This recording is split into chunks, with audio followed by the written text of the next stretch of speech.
have a little plot twist for you. I've Ooh. listened to enough episodes of your podcast to know that you begin with a poem. So Mhm. I actually wrote a poem about you as well, Oh. Chuck.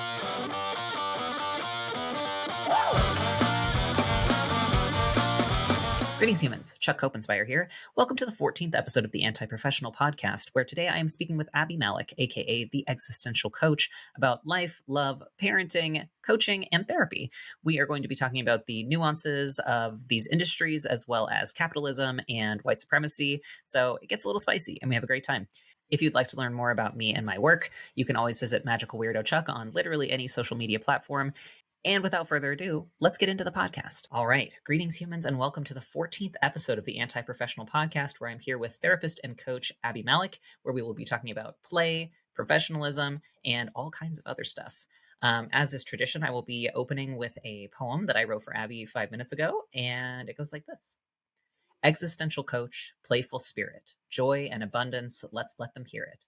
Let's show them the nuance, the non duality, the richness and abundance of a joyful reality, the truth and the depth of grief and rest, of not fitting in but trying our best, to lead and grow and parent and learn, show up, turn out, try not to burn out, laugh and dance and wiggle and play, get cozy and read on a rainy day, try not to hide the light that's inside, keep our neurodivergent hearts cracked open wide, protect and nurture our souls when we're fried, telling our truth and dispelling the lies.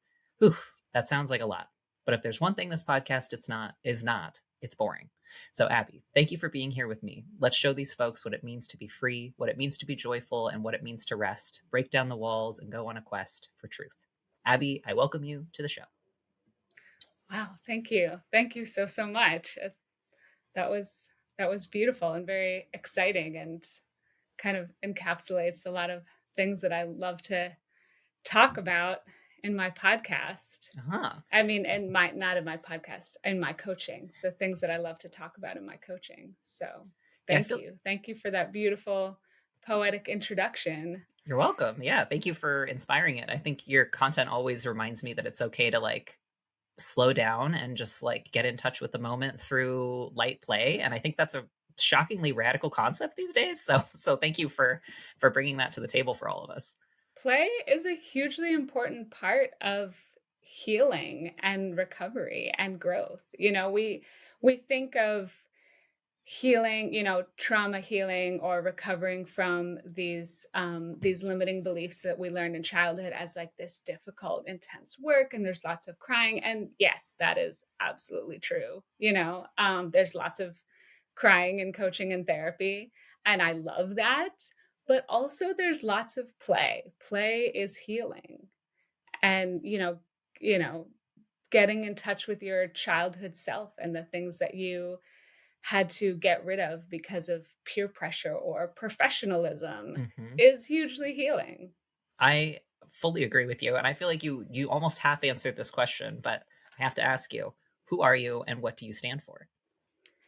So, hi, I'm Abi Mallick. I'm a therapist and a coach. And I, I stand for so many things. The work I do is about healing from childhood wounds and limiting beliefs that we learned in childhood and self-sabotaging patterns that we picked up in childhood.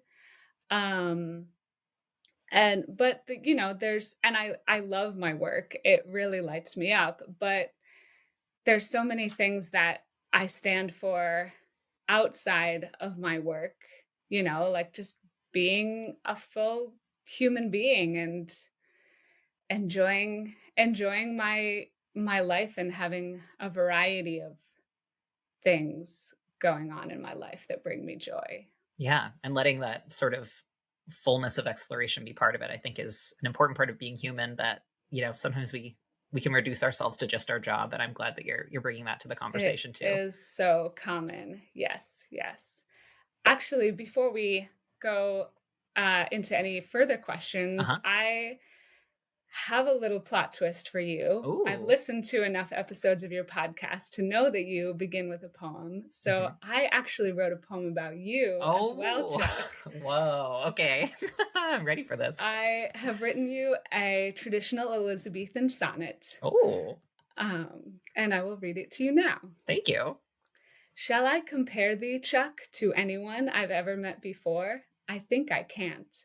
Thou art more magical, more weird, more fun, a king of memes and poems, crystals and cats, creating new paradigms in non-sleazy marketing, helping communities of misfits band together, balancing entrepreneurship, art, and parenting, and changing business culture for the better. So speak truth to power, speak weird to weirdos, from the tiniest microphone you'll ever find. Enlighten us on algorithms and SEO, and give us windows into your inquiring mind. We learn best from experiments, from silliness and play. So come party with Chuck if you're hot, smart, or gay. I am so grateful. That is a great table turn, and I thank you very much. You are so welcome. Thank you for inspiring me. I haven't written a sonnet or any poems in maybe 15 years. So it was actually Wow. really fun and made me think, I should write poems about all my friends. This is kind of enjoyable. I'm realizing it's a funny experience because you do feel so vulnerable when someone is describing you in a poem, and I was like, "Oh, wow. This is what I'm doing to people." It's yeah, thank you. I that means a lot to me. I am excited to, maybe save that clip for myself if I ever start to lose hope. I'll send you the poem Thank later. you. Yeah, I'll send you yours as well. Oh, thank you so much. Okay, so now that we've been, now that I'm flabbergasted. Now that the silliness is over, Yes, let's be serious.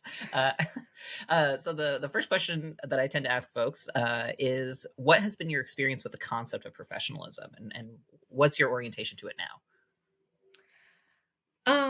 so my personal experience with the concept of professionalism is that it is a lot about not being a full human being, not being your full self, not expressing your full personality, not expressing the full range of emotions, and just bringing a small piece of yourself and not bringing in having a bad night of sleep or having a family emergency or just going through a hard time or being excited about something.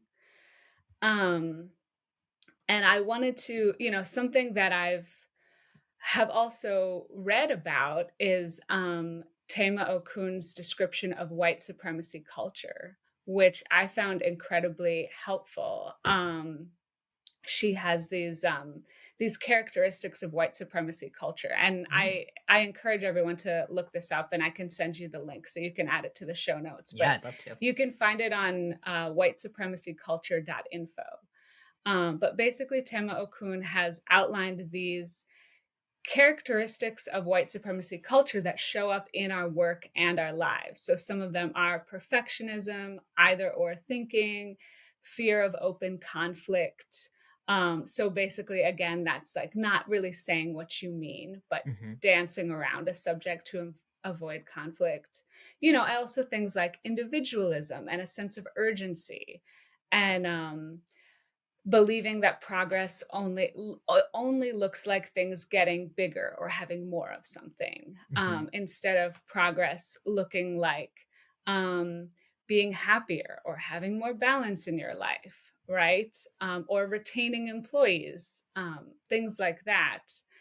And believing, I think, believing in objective decision making is another big one that I Mm, think is so important to point out and specifically talk about, because we don't make objective decisions, right? You can look at data and make decisions based on data, but you're also a whole human being making decisions based on past mistakes and past fears and worrying about what other people are going to think.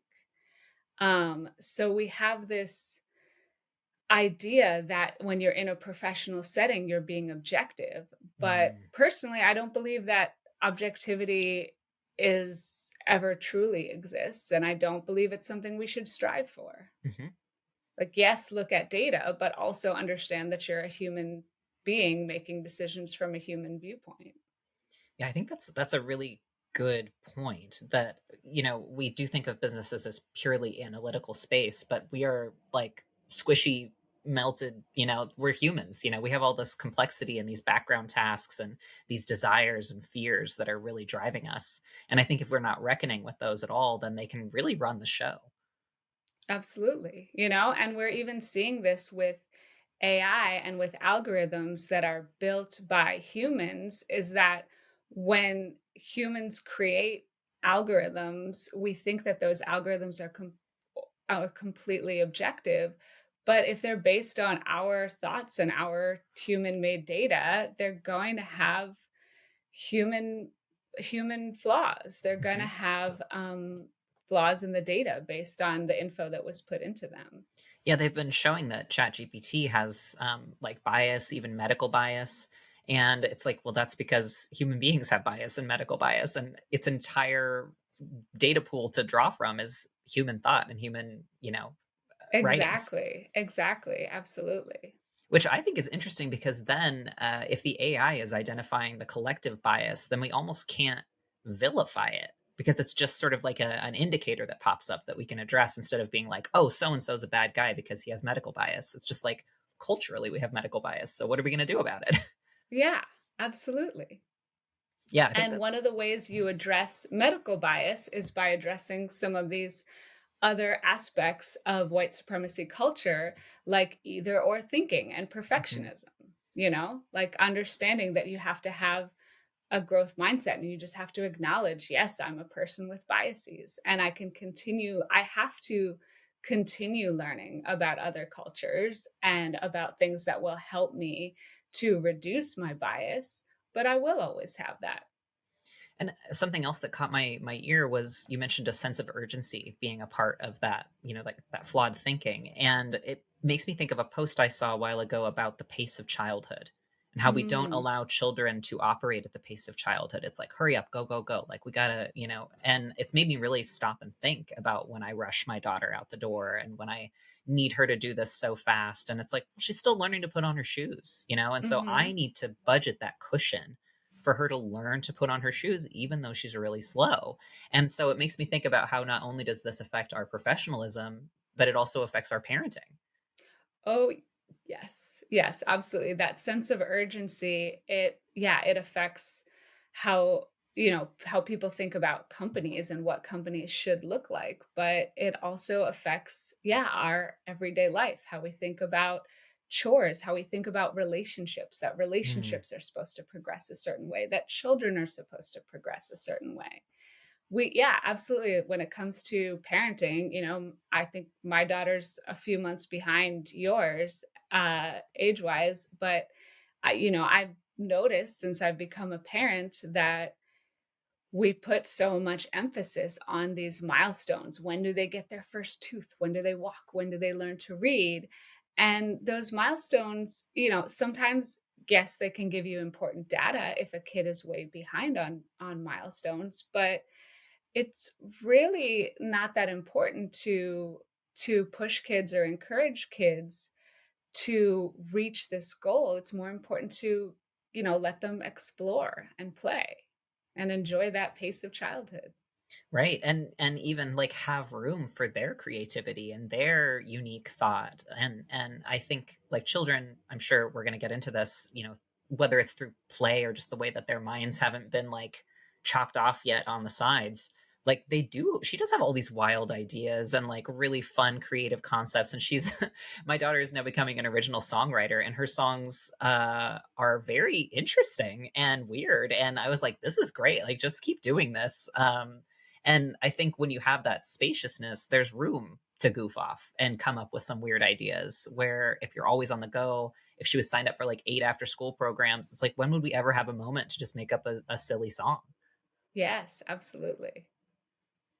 And to tie it back into the professionalism space, I know you and I have talked a little bit about, sometimes, especially as self-employed people, we have to take care of our kids, and if our kid gets sick or whatever. I think you and I even had an email exchange, and I if I don't want to call you out, but I think this was a great conversation we had, where I think you said, I don't want to be unprofessional, but I have to cancel our meeting. And I said, that's not unprofessional, that's anti-professional, which is why we're here. Yes. I mean, Because, I was being tongue in cheek with that oh, I because get it. I know you as a parent solo business owner absolutely understand that predicament. Yes. Yeah, but I think you're right that in the professional space there is a lot of pressure to never get sick, to never have your children need you, to never, to always be at 100%, 100% of the time, and to never need a Mhm. break. And like, I am acknowledging that I'm currently in a burnout space, and I am paring down on things, and I took a part-time job because I can't always be hustling. I like need to have a baseline where someone else is chasing down the work so that I can catch up on the work I already need to do, and just relax in the off hours, hopefully. Um, but yeah, it feels like there's a pressure to never stop, never stopping. That's the joke. Mhm. And I'm curious, like, especially with someone who has a background in therapy and in coaching, if you've noticed any differences in those two worlds behind around like the expectations. Um, that's an interesting question. Are you talking about the professional expectations? Hmm. Um, I think with with therapy, I think there's a little bit more of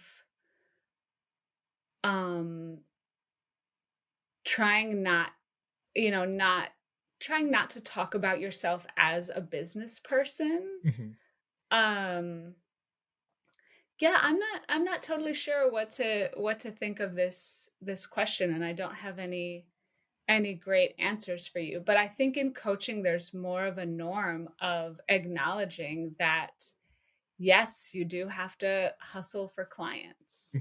Hmm. And I think that therapists and programs like masters in counseling or masters in social work programs don't talk enough about what it's actually going to look like when you become a therapist in private practice, which not everyone goes into private practice, but we talk about taking care of yourself when you're learning about other people's trauma, but we don't necessarily talk about taking care of yourself while you're trying to start up a new business, which can be Hmm. really stressful.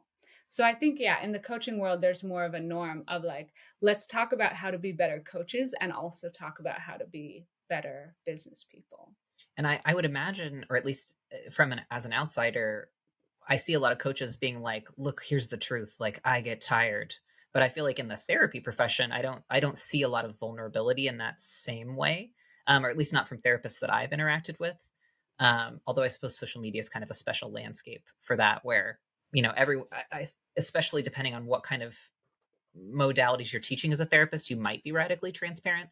But I don't know. I think most of the therapists I see them teaching, but not sharing. Right. I think with therapy, there's this idea that was maybe started by Freud, who I just think we need to throw out altogether. Yeah. But there's this idea that a therapist and helping professionals need to be this blank slate, right? This person who doesn't show their personality, who doesn't share anything about themselves, and that somehow is better for the client's healing. And I have a lot of issue with that. Esther Perel also talks about why this is problematic. Um, from my perspective, if you think about the the length of human history, right? We've always had grief and loss, right? We've always had natural disasters. We've always had big life changes, right? Like becoming a parent, being partnered with another human being, just growing up, aging, right? We've always had these things that impact our mental health.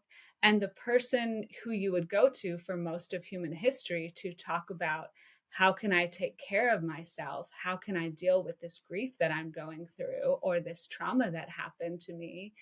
that person would be someone in your community who's known you for your entire life, and there's no blank slate about it, Hmm. right?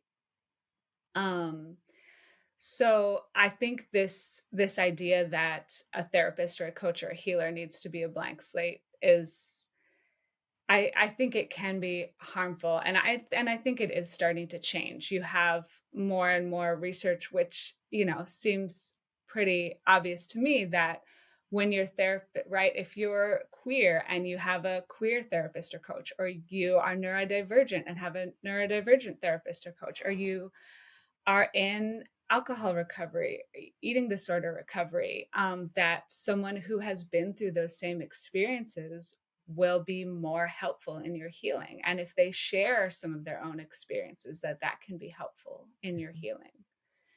It makes sense to me because most often trauma and unhealthy patterns, unhealthy self-beliefs, they form in groups, they form in communities, they form from your family or from your culture. So healing happens in community and in relationship as well. It doesn't happen from talking to a blank wall. Hmm. Yeah, I just had a great conversation with a friend today about the difference between self care and community care and how you need both, really. Although in Yes. my early 20s, I really thought it was codependent to ever need anyone other than myself. And so I isolated and was like very unwell and very hard on myself for the fact that I felt like I maybe needed friends. And I feel like I've grown out of that a bit, but I think that's very like intensely enforced in our culture that you have to, rugged American individualism, like, and I think that that is extremely damaging to literally everyone, to be honest. Yes, yes, and individualism, it's another one of those characteristics of white supremacy culture, and yeah, it's so steeped in our business culture and our idea of professionalism, Hmm. um, that you need to strike out as an individual and not need other people or need help, or that needing help should be a last resort. And it's in every other aspect of our culture too. Just adulting or parenting, Hmm. right? We're not meant to parent in groups of one or two. We're meant to parent in communities. Yeah, and I think that's a better outcome for everyone because I mean, especially the pandemic, like made this glaringly obvious. But like raising my daughter alone by myself in a room for 2 years was traumatic, probably for both of Oh us. yeah. Because I was so under resourced. Like I literally felt like hands around my neck daily from how exhausted I was trying to be everything for her and for me. And like that's like a plant trying to grow, like in a closet. Like you need the light, you need the soil, it's a system. And I don't think we think about ourselves as part of a series of systems or collectives very often, but it's so true. Yeah, I spent so much time alone with the baby Hmm. in a pandemic that I started to really dread being alone with my daughter. Hmm. And now that she's been in daycare for a while, now that she has friends and I have parent friends and we're starting to recover from that experience, I'm able to be alone with her again and just enjoy it. Hmm.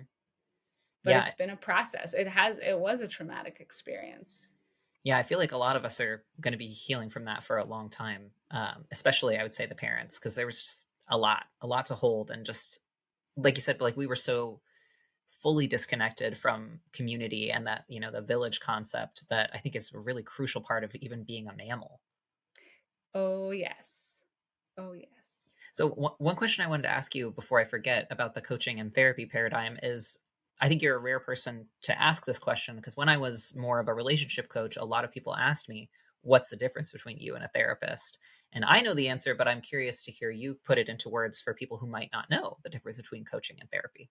Oh, you know the answer. I don't have a great answer Mm. since I will tell you what I tend to tell people, Mhm. but I wanna know your answer since you have the answer. Well, what I told people when I was a coach is that my job is not to do deep trauma work with you or deep processing, but it is to understand what you need accountability around, help you set those goals, and then talk about it if you have barriers to reaching the goals that you set. Mm, But not to go deep on like, I'm not doing EMDR, I'm not doing I'm not holding space and like teaching you dialectic behavioral therapy, but I am, here to sit with you through the nitty-gritty of getting something done that you want done. For a lot of people, I help them through gender transitioning, and so it was about just having someone to come out to, someone to talk to before you came out to your family. What Mm. books should I read? So just sort of having like a guide or mentor through trying to achieve something versus therapy, I think is more of like a healing modality. Yeah. I love that. I love your description. For me, I think I would say that because there are so many different types of coaching and there are so many different types of therapy that there really is a huge overlap, and I Mhm, don't have one great answer for this is what counts as coaching and this is what counts as therapy.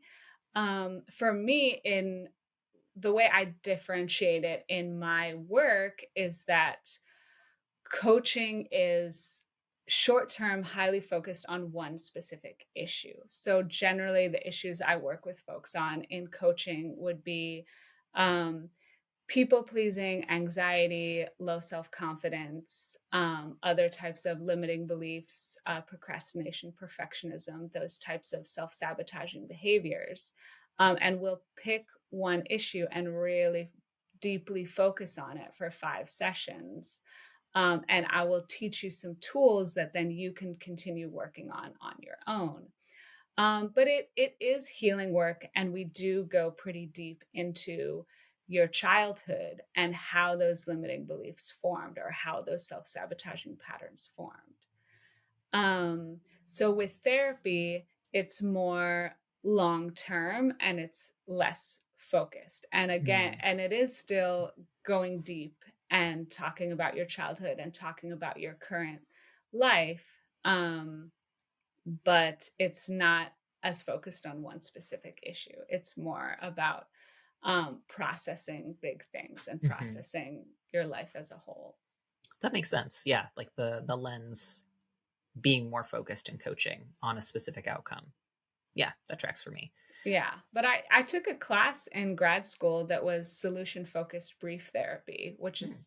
which is one of the modalities that I love, and I use aspects of it in both coaching and therapy. And then when I did a coaching certification program, a lot of the things we were learning about how to be a great coach were I was thinking during those lessons like, oh, this is solution focused brief therapy. Hmm. So there is a huge amount of overlap. Mhm. And I'm curious to get your take on this because I know it's a little bit of a polarizing issue in the coaching world. Do you have feelings about people using the word trauma informed in their coaching? Hmm. Um, I have some thoughts. I think everyone should be trauma informed. I think a lot more medical professionals especially should be trauma informed. I think that that can be something vague and amorphous, and you can do one 45-minute workshop on how to understand trauma as a coach, or you can take several classes in graduate school on trauma. There's lots of different there's a whole spectrum of how trauma informed someone can be, and some people are more aware of, like, I guess my biggest thought on this is if you are someone who's looking to start seeing a coach or start seeing a therapist and you have a specific type of trauma, ask them what their experience is working with that type of trauma. Because if it's trauma of grief and loss or trauma of eating disorder recovery, those are very different things that one person may be well educated on and another person may not. Mhm. Yeah, that makes a lot of sense. I think what comes up for me around the trauma informed thing is I see people saying that they're trauma informed coaches and then their marketing is extremely manipulative and like specifically takes advantage of traumatic responses. So I think that there's for me, despite being a relatively trauma informed person, I would never put that in my marketing because I don't feel like I'm certified or like qualified. And I also think that that language can be used I know some coaches say I won't work with someone in active trauma. And I think as a coach, working with someone in active trauma is a really delicate area that I think some people don't maybe appreciate the gravity of. But we've talked on several other podcasts now that haven't been released yet about like the ethics of like scarcity marketing and urgency marketing and insecurity marketing in the coaching world. And I have seen some trauma informed coaches do that in a way that has made me very, very uncomfortable. Yeah, I think that's a great point. And I think that, we don't talk enough about this bro marketing culture and how damaging and fucked up it is. Mhm. And the Um, pressure to do it, even if it feels and like against your entire being. yes, absolutely. Absolutely. But also, you're the one who says that all certifications are made up. Mhm. So, there's certain types of trauma that you probably know a lot more about than other coaches. And I think people know that about you from looking at the way you market yourself and Mhm. what you share on social media. To me when I hire a therapist or a coach, I'm more interested in, are they social justice informed? Are they Mm. looking at the bigger picture? Because, when you mentioned active trauma, I was thinking, well, is living in Western capitalism active trauma? Aren't we all under active trauma right now? And Yeah. obviously there's more acute active trauma that you can live in than just existing in our culture. But it is traumatic to live under Western capitalism. It is terrible for our mental health. And Mhm. so I personally look for therapists and coaches who are going to take that perspective more than I look at someone who has done a certification program on being trauma informed. It's interesting because my first coach was the type of coach who like yells at you in a thick Scottish accent, and actually it was really good for me. But I don't think I would do that now. And it's funny because that's what I thought coaching was when I first started. Was like you gotta slap him across the face and tell him the truth and hold him accountable. And it's like there's just so many ways to approach coaching. It's like it's like an art in a lot of ways. Something I'm curious to hear if you have a this is a big question, so no pressure if it's too big. But hearing you say that Western capitalism is traumatizing, I'm curious if you could imagine like a world where we don't live under this traumatic system. Like, do you see there being like baby steps we could take forward to get away from that, to dismantle that?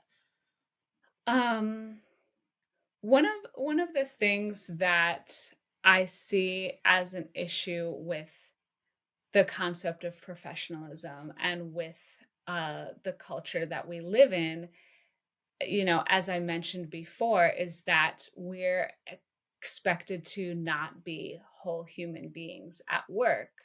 But then we also have this culture where work becomes your identity and your Mhm. self concept. So when people get in trouble at work or make a mistake at work or get fired or even retire, often people lose their sense of self and get, deeply wounded um, by um, by not having a job or by being less successful at their job than they're supposed to be or than they were 10 years ago. So I think, and I do see a lot of clients who work in tech or for these big media companies who are just their self identity, their self concept is so wrapped up in being someone in tech, or being someone in whatever, being a lawyer, being whatever their profession is. Um, but then their profession doesn't allow them to be their full self. So I would Mm. say like the a great baby step is just changing work culture to allow people to express emotion and be, be more family friendly, more parent friendly. Understand that people are sometimes taking care of their aging parents or dealing with, the realities of humanness outside of work and Hmm. taking that into account and acknowledging that we aren't just workers, we are computers who are working at 100% all of the time. Hmm. Yeah, I think that's Because really I true. think I think another thing that I really wanted to talk about when we're talking about this concept of professionalism is that the people who are winning, right? The people who are really successful under Western capitalism, they're not doing that great either, Hmm. right? Internally, yeah. They're really anxious, they're isolated, they're not allowing their full humanity, and they're so wrapped up in these goals and achievements and accomplishments, but they're not actually happy. They're Hmm. not doing okay. Yeah, they're really not. And I have a poem about this called Check on Your Strong Friends, where someone who I really Mm. look up to and see as this like incredible performer is extremely depressed and like really struggling. And I love them very much. And I'm hopeful that this break that they're taking heals them. But like performing at that level for that long is a betrayal of oneself, or it has been for me. And it has also for me been a trauma response where I was terrified after I got laid off. And so I hustled myself into the ground. And now I'm burnt out. And I have to now spend time recovering from that burnout because I was, terrified of being swallowed whole by capitalism. And that is why I produced at such a high level for so long. But you can't sustain that as a human. I mean, it's just like you're not designed to do that. Yes. Yes, you are not designed to do that. Yeah, thanks for sharing that. Yeah, I think I hope that, anybody listening who is in a cycle like that, something that I learned last night from one of my coaches that's helpful to me is to find ways to integrate creativity, joy, and rest into like all three sections of my day. And so today, I actually did a creative project for myself before I started working, and lo and behold, I am not as angry during my entire workday because Amazing. because I actually like said, you know what, Chuck, you deserve to feel good, instead of all day being mad at everybody else for me not having the time to feel good. Like, Right, and then saving your creative time and your me time for the very end of the day after mhm, work or when you're after your kids exhausted. are asleep, Hmm. right? Okay, finally, little one is asleep. It's time for me to do something fun for myself. Hmm. Yeah, yeah. I'm very lucky that Evie is a multimedia artist herself. So whenever I want to get dirty and make some art, she definitely does too. But it's different, I think. Having that alone time to be creative for sure. Yes. Another question I was curious to ask you, in your time, as a person who's sort of moving the conversation forward, especially around like play and mindfulness, do you feel like you've ever been like grossly misunderstood in any of the like coaching or therapy spaces? Or do people have a common misconception about you? Um, I wouldn't say necessarily that I've encountered a common misconception. I may not have a big enough of a following for that. Um, so no, not necessarily. Oh, well, that's good to hear. Okay. Well, then the sort of another question along that vein is I'm curious if you, either in the face of professionalism or capitalism, are facing any particular challenges right now that would be, interesting to discuss. I definitely struggle with finding balance. It's something I'm actively working on as a solo business owner and as a parent of a 3-year-old. It is hard to find time for myself to relax, to make art, to socialize, to move my body. Um, so I think part of it is a time management issue and adjusting to parenting life when really there is no free time. Um, but yeah, that's definitely something that I've been actively working on. Is finding time to rest that doesn't feel like more work almost. Yes, Mhm. absolutely. Yeah, same. I'm trying to work in like a morning. My the coaches I'm working with also helped me with this. That like my meditation doesn't have to look like sitting on a cushion. My meditation can be like lighting a candle and doing some light movement, or even like writing down whatever random thoughts come to my head. Or rather than meditation, it can just be like a self nurturing spaciousness time. Um, and I think that's been helpful, removing the pressure to like do self care in this specific way, and instead just giving myself 20 minutes to just like meander a little bit, which I think has been helpful. But yeah, especially, I mean, with our kids being so little, like they just do need so much of us for sure. Yes, absolutely. And that changing the way that my meditation routine looks has also been a big thing for me. My dad was actually a meditation teacher and a Mm. crystal healer. Oh, wow. And but the way he taught and practiced meditation was, very, very traditional and Hmm. very intense, and like these long meditations. So I've been, basically since middle school, I've known how to do long traditional meditation. But now that I have a parent and a small business, I'm exploring more that I can do 2-minute meditations, a few times throughout my day. I can do 5-minute meditations. I can do meditation lying down in bed when I Hmm. first wake up in the morning, to just kind of get a start to my day. It doesn't have to, like you said, it doesn't have to look like sitting on a pillow and lighting some incense. And I think that's a lot of the reason why people either stop meditating or don't start to begin with, is because they think it has to be a big chunk of time, it has to Hmm. look a certain way. Um, but the research backs this up, that 2-minute meditation, so it's 2 minutes of focusing on your breath, can help with focus and concentration, can help with anxiety management and nervous system regulation. It works.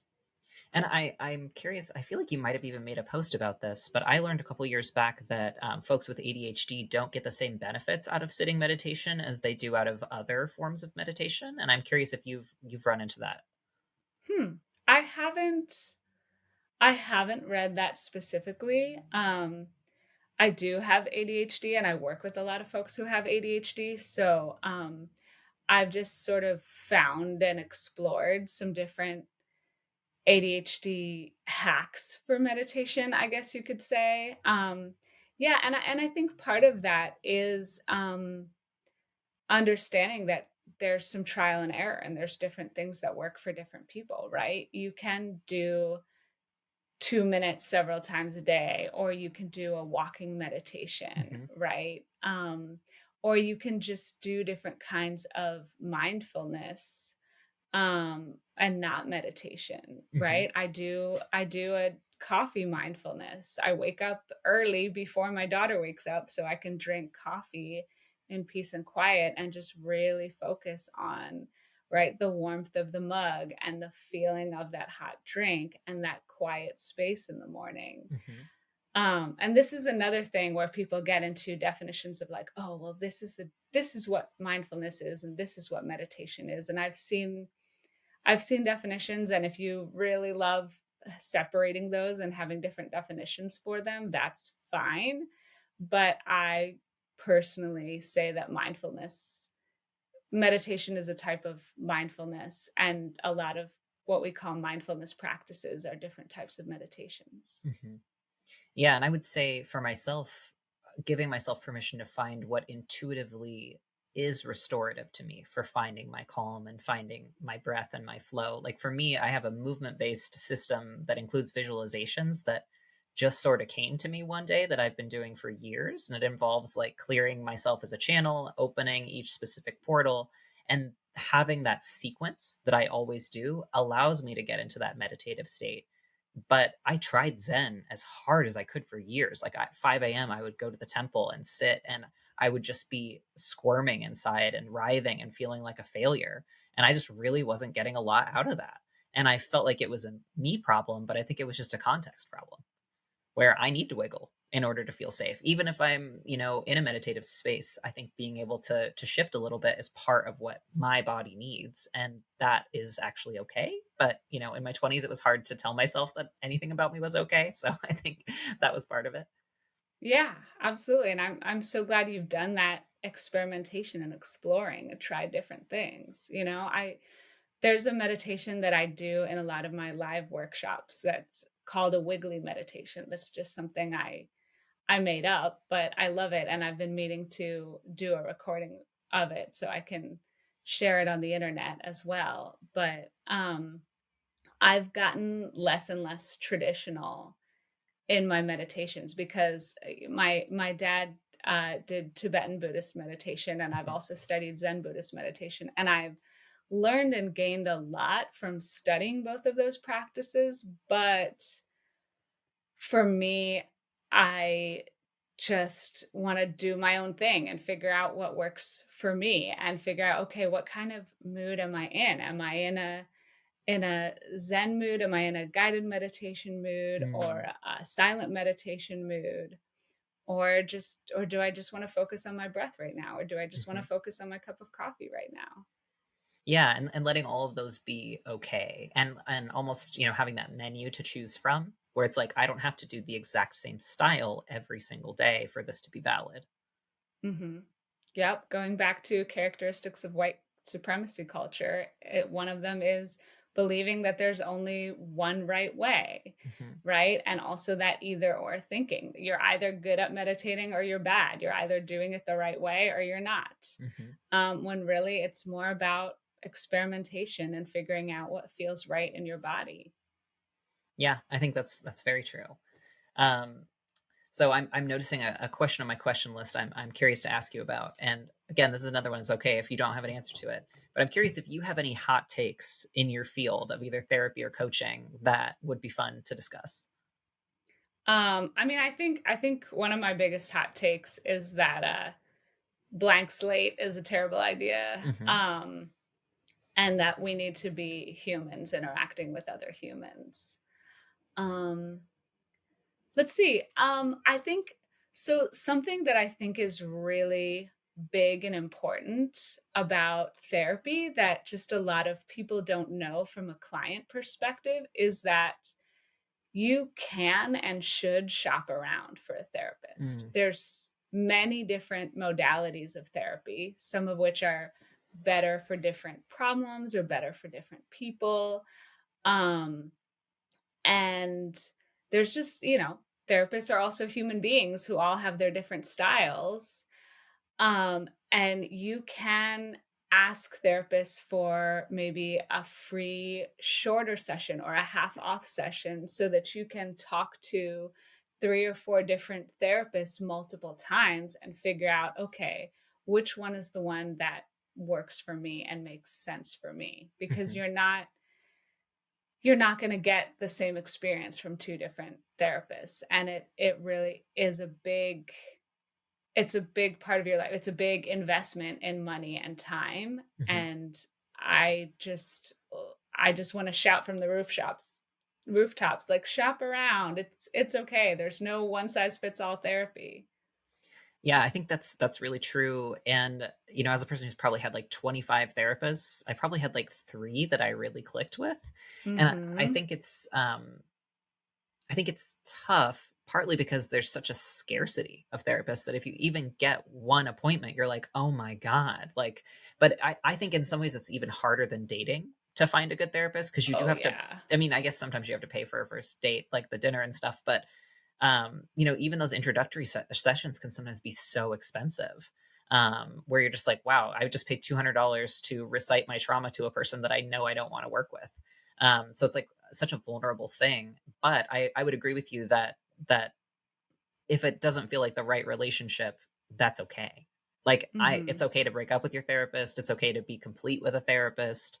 But yeah, I think it's a really good point. Um, yeah, it's such a specific type of connection that you want it to feel right for you and not force yourself into something that doesn't quite click. Like when I was trying to get into EMDR, the first EMDR therapist I had, just we did not click. I did not have a good experience with him. All my trauma is around like older men, and he was an older man, and I was like, I just can't do this work with you.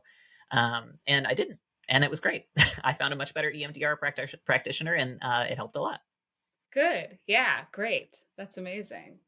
Yeah. Um, so then on that note, I'm curious, what kind of people are you trying to call into your world right now? Like who are your dream clients? Do you know your avatar or even like the personality type, or specific issues you're trying to work on with folks right now?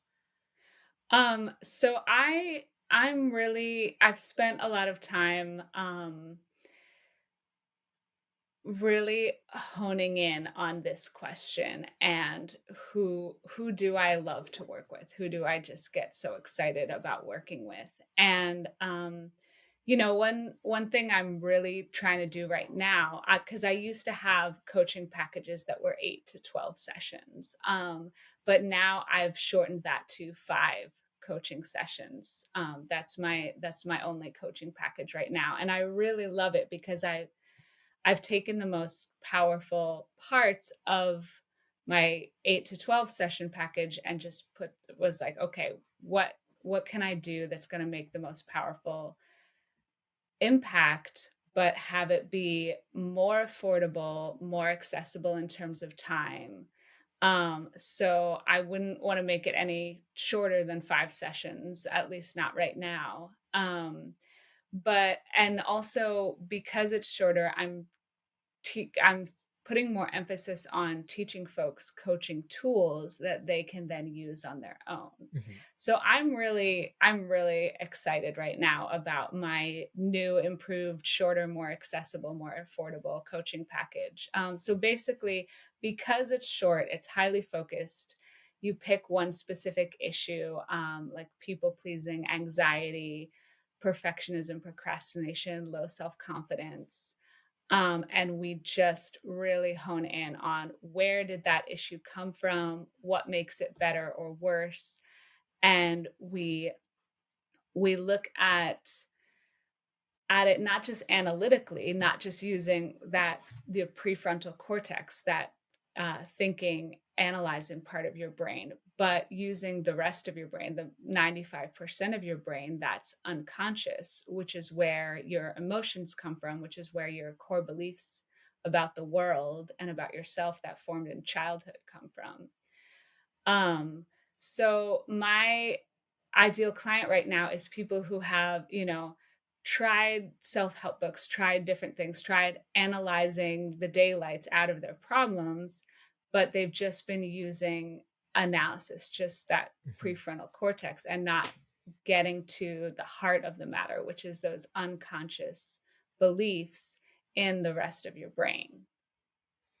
Yeah, I think that's great. I'm sure there's a lot of people out there who could definitely benefit from that. And I love what you said about picking one aspect of those and then really diving in because they can be connected, but I think focusing on one at a time is more manageable for most folks. So I think it's really Mhm. cool that you've done that. So then it sounds like you've been working on this. You're really excited about it. Is there anything else that you're cooking on right now that you're excited to talk about? I have been doing I mean, I'm trying to keep my business simple for my own Hmm. sanity as well. I'm trying not to do too many things at once. I've actually been doing less podcasts lately, although I'm thrilled to be on this one. But I've been doing some in-person art journaling workshops. I've been Ooh. doing art journaling for self-confidence, art journaling for recovering people pleasers, and art journaling for anxiety management. And I love doing those in-person workshops, but I am working it to transition them to online and turn them Mm. into online workshops again so they can be accessible to more people. And so I don't have to also pay for like renting an event space. So it can be more accessible in terms of time and finances for people. So that's my side project right now, is turning my workshops into online workshops. I love that. I'm curious to ask how you would define art journaling. Um, that is another. beautiful question. And in full honesty, I use some strategies that come from the art therapy world. Mhm. But because I don't have a master's in art therapy, I'm not legally allowed to call anything I do art therapy. But I can call it art journaling Mhm. instead, or creative healing. Um, so what art journaling looks like, again, this is this is a modality that gets to that unconscious part of your brain. So it when you are using art therapy, art when you're using art journaling strategies um to process an event or to process a limiting belief, or to process a big emotion, what you're doing partially is connecting your prefrontal cortex, that logical thinking part of your brain, to the emotional feeling centers of your brain, that unconscious part. Um, so you're really getting to both, you're getting to different areas of where you store trauma and where you store limiting beliefs. That's very Uh, cool. Yeah. yeah. Yeah, it makes me very curious now. I'm gonna probably go on my own Google journey and look at some of those exercises because I want to do it. Um, I would love to talk to you more about that sometime. yeah, yeah, definitely. So then, if people want to connect with you to either hire you as a coach, learn from you, or get plugged into these online art journaling workshops, what's the best place for them to find you? So folks can find me on Instagram at I am at the Existential Coach. My website is theexistentialcoach.com. And those are the two places where you can learn more about my work, learn more about what it's like to coach with me, and hear about my upcoming workshops, which hopefully will be in the works soon. Yeah, I'll be happy to share those too, and probably attend them because it sounds like fun. Um, and so, as a final wrap up question, I always like to ask: is there anything that is in your brain, your heart, your mind that using this space that you would like to say to the anti professional audience? Um, just, I think that we need to look at the parts of our lives where we have to hide parts of ourselves or limit ourselves, and take baby steps or big steps to figure out where are the spaces where I can be my full self, or how can I change the culture of my workspace or change the culture of my family or my neighborhood to let people be their full selves. I think that's something I hope we can all work on. Yeah, I think that's a great point, especially moving the culture forward and moving the conversation forward in ways that maybe don't even directly benefit us, but benefit our neighbors and our community and create more space for all kinds of people to participate. Um, yeah, I think that's beautiful. And I am, oh dear, my computer's about to die. Um, I guess that's a good time to close. Abby, thank you so much for being here. I've really appreciated this conversation. I'm sure there'll be many more. Yeah, thanks for being here. And yeah, I hope you have a great day. Thank you so much. This has been such a fun conversation, and I hope that it sparks lots of other conversations. Me too. There you have it, folks. The 14th episode of the Anti Professional Podcast. Thank you so much for listening. Thank you to Abi Mallick for being here with me today. And as always, if you want to learn more about me and what I do, you can visit at Magical Weirdo Chuck on literally any social media platform, or you can check out my new book, A Pocket Full of Seeds, available on Amazon.com because it's the easiest way to self publish. I hope you have a great day. And if you need any help with anything at all, or you have any questions, please feel free to leave them in the comments. And if you would be willing to subscribe to this podcast or leave a nice review, that would be cute. Wouldn't that be cute? Okay, that's enough from me. Have a great day. Goodbye.